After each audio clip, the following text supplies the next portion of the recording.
Hello and welcome to a short, I suppose it is kind of like behind the scenes video about She-Wolf of the Woods. It's not entirely behind the scenes, well not at all, but it's a little bit about the origins of the story, because the only people that really know the backstory and the origins of the story for She-Wolf are the cast and the crew that were involved in the film, and also people that I've told about it in person. There's quite a big reason why I haven't delved into the story in too much detail, and that is because there is a twist. But in this video, I'm going to talk about the twist. I'm going to talk about the origins, the backstory, and a little, because I think it helps tie in to why we chose the music that we chose for this particular short film. We've had quite a few comments saying that people enjoyed the soundtrack, and it is a really good soundtrack, of which we're all really proud. So I think telling a wee bit more about the backstory will explain why we chose the music that we chose. And so we should begin. So I thought I'd begin by just sharing a little bit of an exchange between myself and our lead actress on the project, who plays Amy Shields, and that is Toni Benedetti. Toni very, very kindly and wonderfully gave herself to us for this project, with only, I think it was something like 2 weeks before we started shooting, because we did have another actress, a very good actress, Gemma Blythe, but for one reason or another, scheduling issues and such, Gemma unfortunately wasn't able to be part of the project. Toni just embraced this character, just totally got her from the start, and not only got her but added so much more. And this thing I'm about to read to you is just some director-actress exchange of notes and some questions, based on some questions that Toni had for me after she'd read the script. I think Toni had asked me about, Toni's got several tattoos, and actually we use these to our advantage in the film, but she was a bit concerned about whether that might be an issue. So I responded, don't worry about your tattoos. Amy's background is that she's well travelled and very independent, so she's bound to have some tattoos. Then I go on to say, the thing I love about Amy is that she encapsulates all the main types in noir. For me, she does anyway, because she's the villain, she's the detective, the authority figure, and the femme fatale all rolled into one, and that's what makes Amy Shields such an interesting character to me.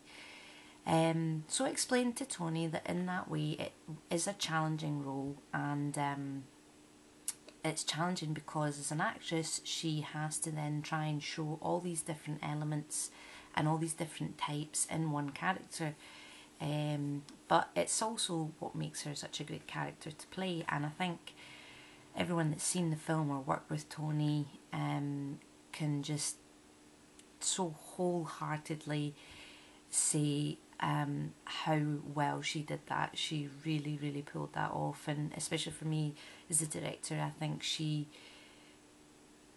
just really, really brought her to life, and I could see it happening when we were there, but I actually didn't see it as vividly until we went into edit, until the film was finished.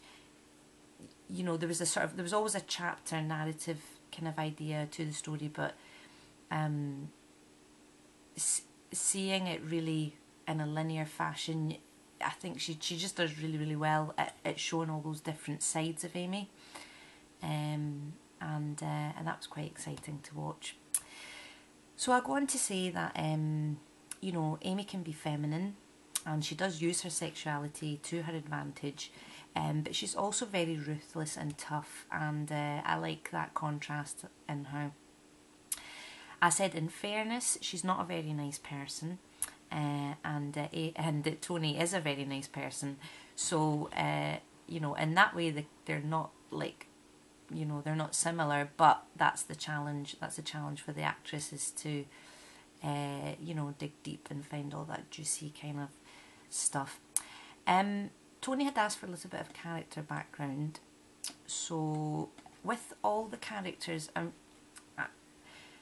I decided the way I wanted to do it was to give each character some facts about their character, some building blocks to work on, but really all the other backstory stuff, I mean, you know, I don't really like to get too involved in that. I'll maybe give them like where they grew up and geographical locations, and we'll talk about accents and things. But as for everything else, you know, that's the fun thing for the actor to do, is to go there and, you know, decide where the character's been and where they are and where they're going and whatnot. So some things I gave to Tony were that I'd imagined Amy as ex-army. You know, possibly grew up private schools, and, you know, was kind of left to be quite self-reliant at an early age.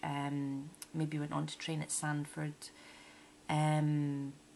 We thought it was quite important that she did have experience in the armed forces, and that she probably would have been posted abroad at some point. I told Tony that ideally I'd love her to have quite a posh sort of English accent, but that if she couldn't really do that, it wasn't a problem. Could just make her Scottish. But I like the idea of Amy giving her a different accent in the Scottish surroundings, just made her that little bit different and that little bit removed and a bit alien from the natural surroundings. So we wanted to do that. Now, as ex-army, in my mind, what had probably happened to her was that she lost her temper and kind of got kicked out, sort of Jack Bauer style. But, you know, the actual details of that, you know, were left with Tony. I said, well, you got kicked out in some way or other, because she doesn't really play by the rules. But, you know, she's very active, and she still enjoys hill walking and extreme sports and things like that. Which brings us to how Amy came to De Lavich. So at the point in the story where we are watching the film, 2 years prior to that, you know, Amy just decided to get in her car and go up to the Highlands on a hill walking / mountain climbing solo trip. Whilst in De Lavich, she encounters the beautiful Lucille whilst having a drink in the village. Lucille charms and befriends her, and one night back at Lucille's cabin, Lucille makes a move on Amy and bites her.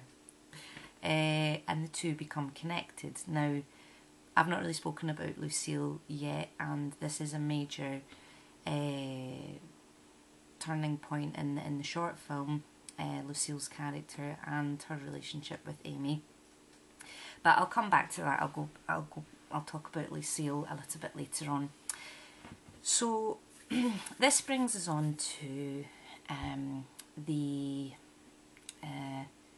history, the backstory of the actual she-wolf curse that we, you know, show a glimpse of in this short film, because really that's all this short film is. It's just showing you a little glimpse into the lives of this woman and the other people in her life, and it's really just, as I say in the little sort of you know,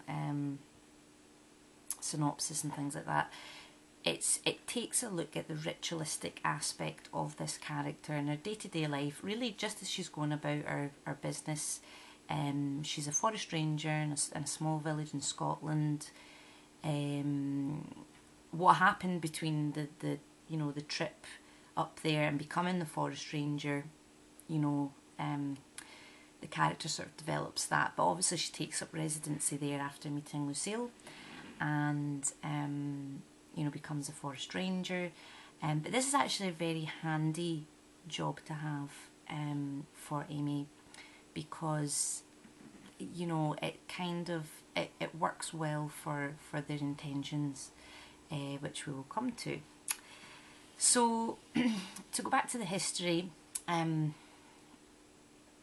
the werewolf curse began in the 1800s, and actually for some reason it was really important to me to share this this historical element of the origins of the curse with every single member of the crew. In fact, we met at a Weatherspoons in town, and I mean, I think it was a technical meeting, but I said, guys, I'd really just like to actually get you involved in the backstory here, so that by the time we go up to film, you're almost, you know, at the same point of understanding the relationship between these two women and between them and the outside world. And it's just a little thing for us, and now for you. And this ties into the music choice, which we'll talk about in a minute. So yeah, the curse began in the 1800s, and it was a beautiful witch called Katia, who lived in a small village in Serbia. Katia was in love with Hugo, and he is or was a woodcutter in the village. So Katia would go to the tavern to drink with Hugo and the men of the village, and she got involved in all sorts of drinking contests, and she was quite fiery, and you know, but it was all really just to impress Hugo. She was kind of one of the lads. So Hugo and Katia, they began, you know, an affair, as they were lovers, and you know, they'd often go out into the woods and whatnot for some shenanigans. And you know, obviously over time, Katia, you know, she fell for Hugo very deeply, and but he remained quite standoffish, and you know, she had a bit of a reputation in the village as, you know, the village witch, and you know, warned to be weary of such types, which was a bit unfair on Katia, because you know, she was not really doing anyone any harm. She was just a bit of the life and soul of the party. And one day, a Bulgarian family moved into the village, and they were called the Petrovs. And Kal Petrov, the father, head of the family, had 3 daughters, and the eldest of which was called Elena. Now, Hugo fell in love with Elena at first sight, pretty much, and so much so that the two soon got married, and then Elena all of a sudden was pregnant with their first child. Katia was away during this period. She was away on a pilgrimage, and when she got back, obviously she discovered that Hugo was wed to Elena, and she was just heartbroken and furious.